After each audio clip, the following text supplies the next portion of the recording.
Okay, well, thank you very much indeed. A very generous introduction. The title of my topic deals somewhat with gender theory.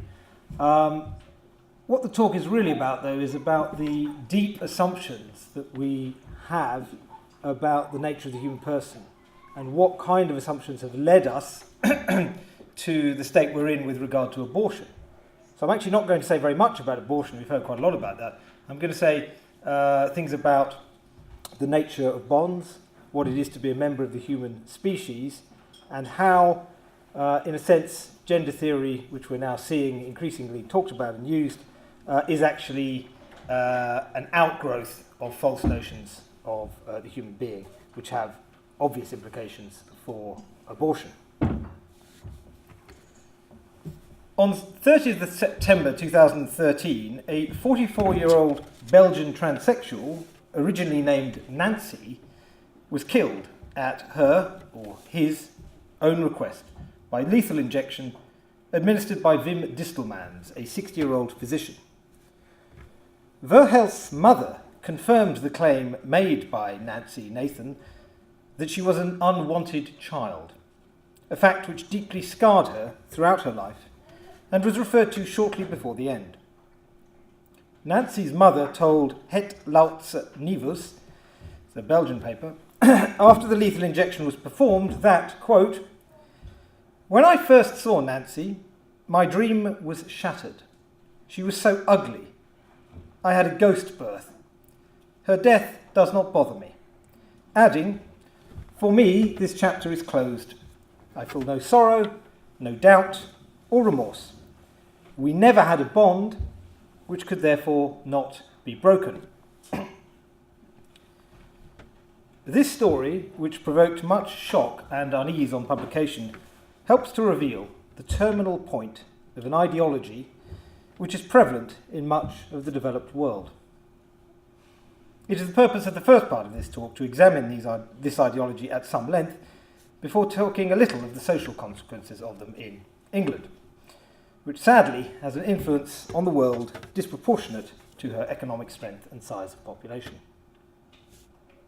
The story just mentioned concerned matters such as our relationship to the body, sex change operations, suicidality, euthanasia, and family bonds. Shocking as the case is to any decent person, as involving an unusually heartless mother, it is most shocking when seen against the background of a broad metaphysical worldview of a more realist kind, one might say commonsensical kind, one which is increasingly being rejected, at least in the Western world, in areas such as academe, popular culture, government policy, and consequently amongst more people than ever before in the history of mankind. When Nancy's mother denied her bond to the child, she cannot have literally meant the physical bond which allowed for the accepted use of the term mother in this instance. For like it or not, Nancy came into the world as a member of the human species. And like most of us, was born into a family. She was an individual, and as the classic Fowler's King's English Grammar book reminds us, an individual relates necessarily to a whole and is not synonymous for person. She was not merely a member of a class in the sense in which a film cataloguer might classify a particular film with certain properties as belonging to a particular genre. Her belonging was not a matter of her resembling certain other individuals in a set, but rather her being part of a whole.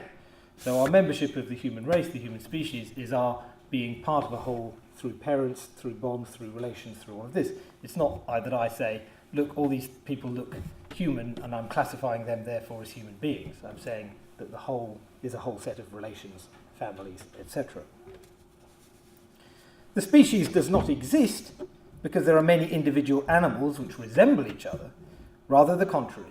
An individual, you, exists because there is a species from which it can be born. There is a human race, a species.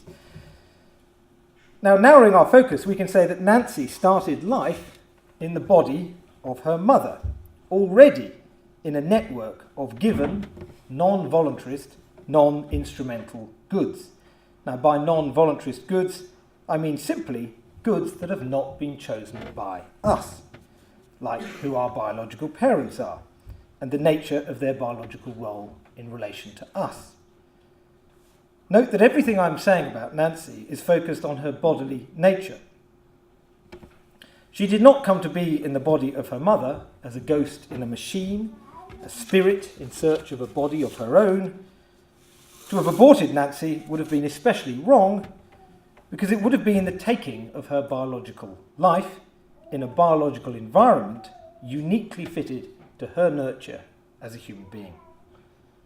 Indeed, it is precisely in these biological contexts that we encounter some of the most valuable goods and obligations which appear so innately given. As David Brain has noted, the human being is a self-reflective animal. If he considers the essential elements in the family relationships, he will observe that parents, by their genes, give shape to their children, and that they are also the efficient causes or productive agents in respect of the children, and that they also provide the initial material from which the child grows up. In addition, the mother's womb is the initial context of the child's growth, and the household or home is typically the context of the child's nurture and much of its education. So immediately on this picture, questions of the common good become fundamental in a way they can't be for a view of man that is radically dualistic or individualistic at the political level, where a kind of liberal androgyny is assumed as a paradigm. So our view of man is very much relational. We're a son, we're a daughter, we come to be in this whole network of goods, and yet we have a political system that tends to think of us simply as individuals in a set, cut off from all of these. Well, before saying anything about gender theory as such, it may be well to look briefly at the notion of the common good. People often talk about the common good as opposed to a sort of liberal individualism, and the family that exists to promote and protect it. St. Thomas Aquinas says, "The common good is the end of individual persons living in a community, as the good of the whole is the end of each and every part." And within that, the family is a form of friendship, and as such a part, in fact an absolutely crucial constituent of society. The family is a natural and fundamental group unit, the very first human society. It is often referred to as something more fundamentally human than civil society, insofar as it is seen as the foundation of society. It is in this sense pre-political, and is grounded in basic human needs, which is not to say that it does not also refer to wider social groupings for which children are being prepared. David Crawford rightly notes, "The family reveals the identity and nature of the person who is the subject and doer of justice. The family is an ordering principle of justice, in the sense that it is inscribed in the identity and structure of the human person. If juridical forms and civil institutions are not to be alienating and fragmenting, they need to anticipate and support the concrete person, not an abstraction, as he really is, rather than a hypothetical, denatured person. The family is the foundation of justice, and it's antecedently organic to society in the sense that it informs the nature of the person who is or should be presupposed by those institutions." So the family is a part of a much larger network of relationships, and of course the family must respect the just requirements of civil society, which, however, should be built around respect for its fundamental group unit. On this subject, it is worth noting that the compendium of the social doctrine of the Catholic Church, the family should serve as a model for society, since it avoids the extremes of both individualism and collectivism through its attention to the person. And it is particularly apt as a model because the experience of a child is one that is naturally deeply rooted in the love of parents. love declares to the child that even before his existence as a subject of love in his own right, his presence was implied and somehow at least tacitly acknowledged in the hope and mystery of the parent's own love. It is therefore the ground in which familial love as a whole can spread its roots. The experience of being someone's child gives us a prehistory necessary to see life as fundamentally good and even destined to exceed the finite bounds of the original family. So do our political institutions actually treat people as concrete persons in the setting of the family? Well, unsurprisingly, political theorists have attempted to reshape the family according to their own notions, not least when they assume that free, rational individuals are the people around whom a voluntarist, non-teleological political order must be founded. So in other words, our political institutions are not about these concrete bonds, they're about whatever people happen to choose. So the move to reimagine the family in individualized terms and reshape marriage in terms of dissoluble contracts reveals how political theory, for hundreds of years now, has seen the family as a problem, something to be demystified and in its traditional form undermined.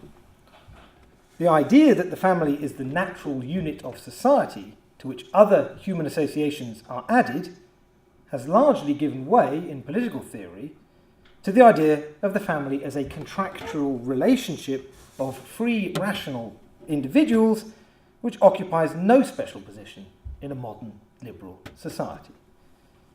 For people like John Locke, this is to go back quite a long way, interested in promoting liberal toleration and social consensus among free and rational men, the political order must be constructed upon premises respecting the truth about individuals. But as Philip Abbott asks, if we are free, rational, equal, and independent, how can we explain relationships of emotion and dependency separate from consent? This whole child's world, all these things have nothing to do with consent as such. The family on this view is a problem which needs to be reconfigured in line with a contract model of a rational, individualistic order. Moving towards the present, we see John Rawls in A Theory of Justice, a very famous liberal thinker, argues for a social contract theory, which imagines people standing in an original position behind a veil of ignorance, bereft of everything which makes them human, except that which seeks for a social and political consensus acceptable to all. So this is a view of society whereby, in order to think about justice, you forget that you're male or female or black or white or whatever else, everything that makes you human, okay, that someone's daughter, someone's son, etc., etc. And from that, you know, you're no longer a bodily being almost. Everything is removed, and you then have to imagine what kind of society you would like from that position, okay, which is also in completely individualistic terms. You're not thinking in terms of your family or anything like that. And this is a very influential theory, and people think, hey, that's fair because it gets rid of all the discrimination, of course. But what it also does is get rid of all the things that make you human that would actually make sense of the justice you're supposed to be trying to achieve. Well, we're now seeing the logical outcome of this kind of political philosophy through the enactment of genderless marriage legislation, which treats the rational, free individual as one without sexual capacities or roles related to them. What now do the terms husband and wife, father and mother amount to? Some have declared, following the logic of advocates of transgenderism and gender theory, that the latter two roles should be renamed progenitor 1 and progenitor 2. And this was actually put onto Spanish birth certificates at one point. So what I've referred to as fundamental roles connected to a clear telos, a purpose, are now hollowed out at the level of law.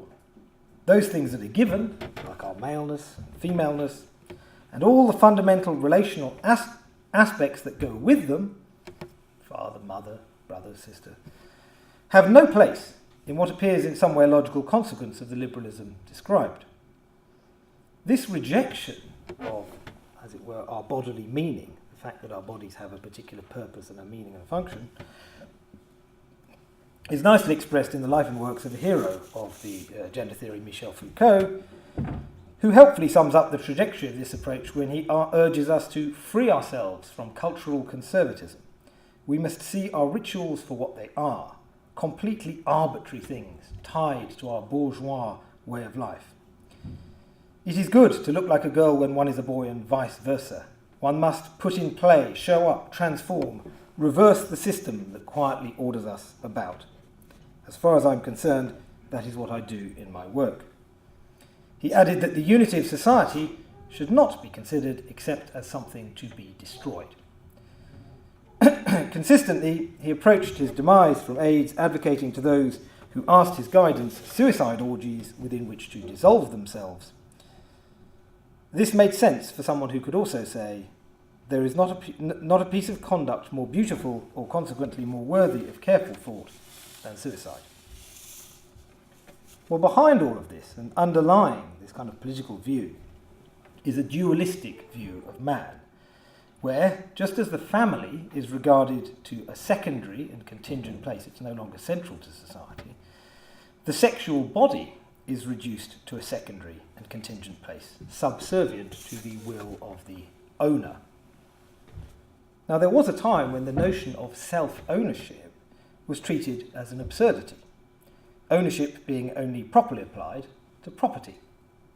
However, the view which treats as ethically irrelevant biological facts about human nature is one which derives from the idea, as Brain puts it, that in any account of man, reference to the human being as such can be eliminated in reference to parts and their interrelations. Typically, those taking this dualist view distinguish the inner part, the inner man, which can be conceived of as a non-material entity, some kind of soul, or whether it be identified with the brain, it's more common in materialistic culture, and an outer part, the aggregate of man's bodily parts, or the rest of those parts apart from the brain, the outer man whose behaviour we observe in speech and action. So basically this is the ghost in the machine idea. This is the idea that your body is more like a machine that is simply moved around by a driver, as it were, not that your body has an inherent meaning and a function, okay, something that, when we think maybe about sexual ethics and sexual relations, we can see that the body has a very deep kind of meaning that is involving all of you, the unity. So you hear this horrible phrase sometimes people say, I have a relationship, it's purely physical, as though they were detaching themselves from their very own bodies. But the fact is, we are, as I suggested at the beginning, we are absolutely integrated being. We are our bodies. Our soul is the form of our bodies, but we are our bodies. So to treat the body as though it's property, which is what this does, is to do a grave injustice to what we actually are. And of course we see exactly that kind of attitude used in both abortion and euthanasia debates. I can destroy the body of the child because it's not a human being, it's not a person yet, because it hasn't got this sort of thing. Even those who wish to deny the place of the body in ethics, as a matter of fact, cannot escape the functionality of our bodies. Despite the term gender now being used to refer to sexual concepts in a specifically non-procreative and not polar differential sense, so the idea there is that the term gender is generally, the term gender has tended to become more and more used the more and more people have seen sex as non-procreative. Okay, so people have a view of sex separated from its actual purpose and sexual function, the thing that makes sense of the reality of sex. We now have the term gender, which is used in its place as a way of taking away the meaning of male-female sexual organs. Okay. While transgenderism is at the forefront of denying the significance and functionality of sexual organs, in other areas of bodily health and functioning, its exponents share the same assumptions as anyone else. They do, after all, use doctors and medical knowledge for conventional purposes. So the idea is, a lot of people say, well, the genitals are just an arbitrary difference between male and female. They have no inherent meaning, and I can choose my own sex. Okay?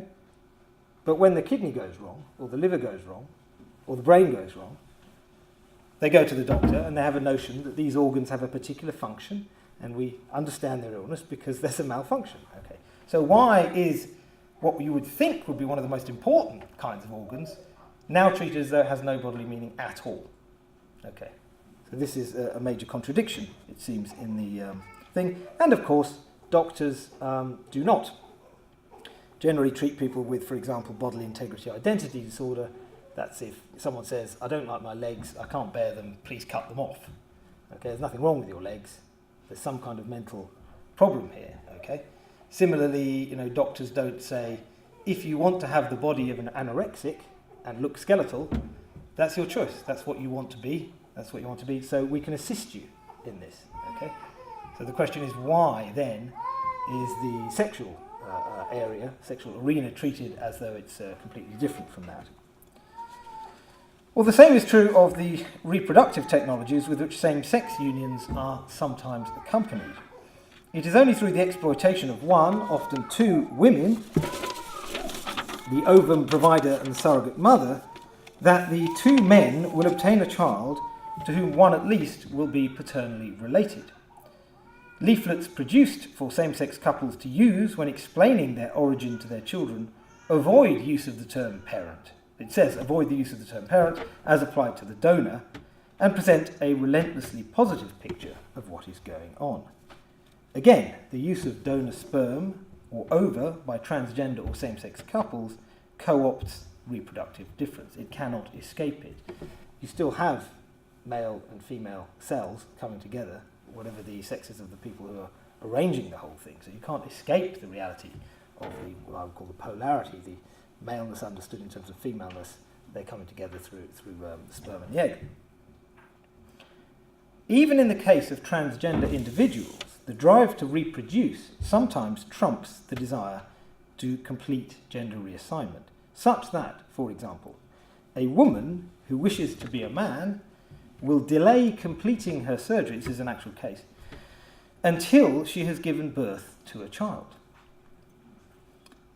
In a bizarre twist, the transgender woman may deal with her situation by seeing herself as a social father, so she's pregnant, but she sees herself as a social father at that moment, or a father to be strangely bonded to a female animal, which happens to be pregnant. In fact, her own female self. Well, just as abortion culture pathologizes pregnancy, here too, though in a less lethal way, natural human teleology fails to be seen and appreciated for what it is. And we must not forget, contraception and sterilization, that is, activity aimed at changing a unitive procreative kind of act into something sterile and necessarily disunitive.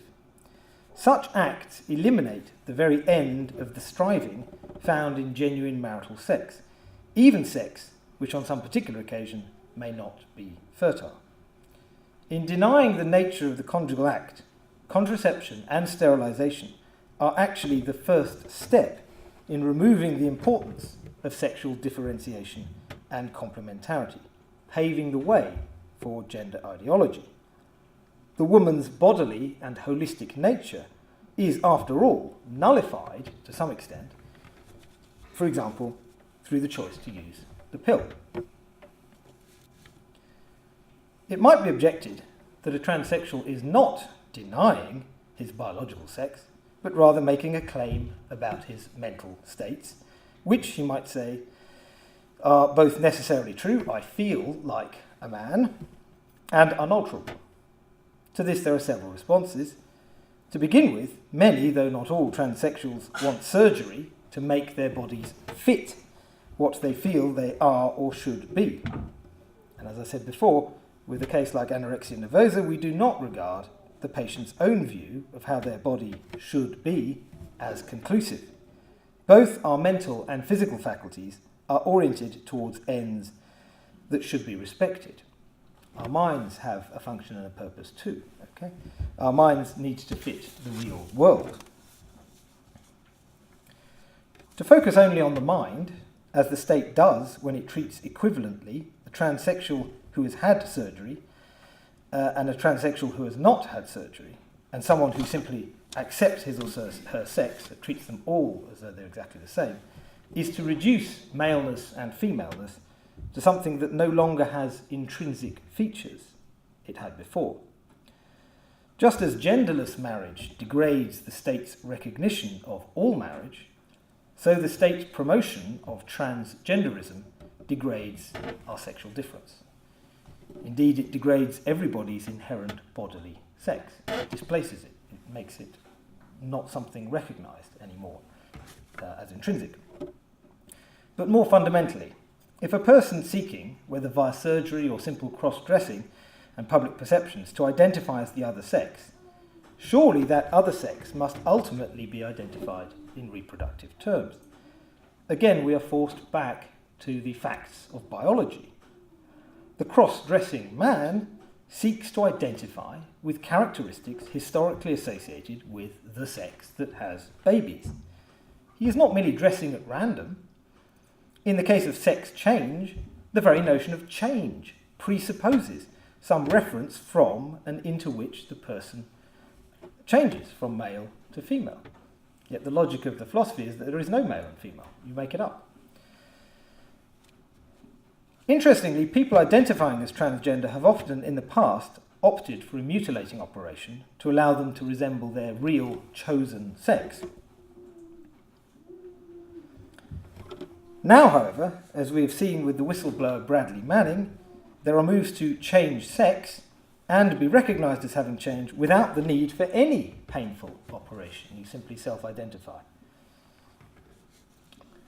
And there is no logical reason why someone can't change sex from day to day, or even second to second.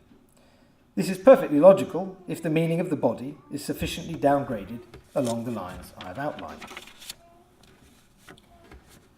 While David Cameron's government in England vigorously championed genderless same-sex marriage and pushed through this major legislation in the most undemocratic and underhand way, it was not mentioned in any election manifesto, to establish it as the norm for civil marriage in this country. Cameron once famously declared himself the heir to Blair, showing, if it needed to be shown, that the so-called right and left in British politics share the same fundamental assumptions often not shared by the disenfranchised voters. Tony Blair, whose government paved the way for such changes, was advised by Anthony Giddens. You'll hear more about him from Patricia Morgan, an eminent sociologist who, taking seriously ideas such as a purely affectional view of marriage, that is, one emptied of the procreative element and the ideas of lifelong union bound up with that, i.e. the traditional view of marriage, takes the thought one step further and suggests an affectional conception of parenthood. So this is just about emotional ties and nothing more. They're not grounded in anything other than that. And he says, well, you can have that with parents and children as well. Where adults acquire obligations to children separated from their own intimate lives, any notion that people who made the baby are its parents moves aside to accommodate the diversity of personal choice. Those who think up the baby, not bear or sire it, are the parents. So that you've completely removed the biological meaning at that point. The removal of traditional bonds, of course, creates a society of atomised individuals increasingly dependent upon an interventionist and anti-family state, something reflected in the benefits arrangements with regard to married and separated couples in the UK. England has often held itself to be a highly scientific country, one that was at the forefront of the Enlightenment. One defining feature of Enlightenment thinking was the rejection of the idea of a final cause, that is, a purpose through which we understand human beings or the movements in nature. This was done in the name of science, even though any coherent science must in the end rely on some form of teleology as recognised in laws of nature. That error led many to assume that there was a strict division between so-called facts and values, with, broadly speaking, the former seen as objective and the latter as subjective. And philosophy students are consistently taught that one cannot derive a value from a fact. In other words, one can't think about human nature and from reflection on human nature come to any kind of moral conclusions. You've just got this fact of a human, a biological organism, let's say, and you can't actually say anything more about it than that. But in fact, if we think carefully about what it is to be a good human or a good role, in a good role, we see that you can. For example, if I say that somebody is a good doctor, okay, insofar as I actually understand what a doctor is, I already have some notion of what it is to be a good doctor. Okay? It's not just a fact about someone that they're a doctor. Similarly, I would say a father or a mother. So there are already, in our understanding of roles, inherent in those is some notion of what it is for those to be good. And that's true, I would say, across the board once we understand functions. And there is no justification in claiming without argument that man has no end or function overall as a rational human being, in addition to the value of his healthy functional aspects, including reproductive functionality. We know how things work and flourish. Health, including reproductive health, is in fact a good example of something factual which is already evaluative. When we talk about health, we are talking about what is good for people already. We're talking about values. Well, I began by recounting a tragic story which at every stage involved the placing of choices over inherent goodness, ending with the destruction of existence, which is what goodness is all about. I continued by noting the radically social nature of man and sense of belonging. In a curious way, what we've seen with transgendered activists, not to mention earlier gay rights activists, is a desire not only to reshape their bodies and or sexual activities, but also the very institutions that recognise the meaning of the sexual organs and sexual desires. Note, however, that both groups will also insist that they are essentially like that. I am just gay, I am just transgender. And that being like that is not a matter of choice after all. Such a position clearly smuggles in an essentialism of convenience, but essentialises a disorder. There is something that is not functioning correctly, which can't therefore be the essence of what we are. You're mistaking something that is non-functional in some way and saying that's what I must be, and that can never be. And so society must, on that view, be made to recognise these self-perceptions at the cost of people's sense of their own identity depends on it. So because there's this mistake, there's then great pressure that whole society has to recognise and indeed honour this. That identity, based on an oppositional attitude to human biological nature with an inherently good end of human flourishing, can never be at peace with itself. Any humane society must look to the wisdom of the ages and to where we came from if it is to discover the meaning of sex, sexual differentiation, and the bonds that prevent us from becoming narcissistic. Thank you.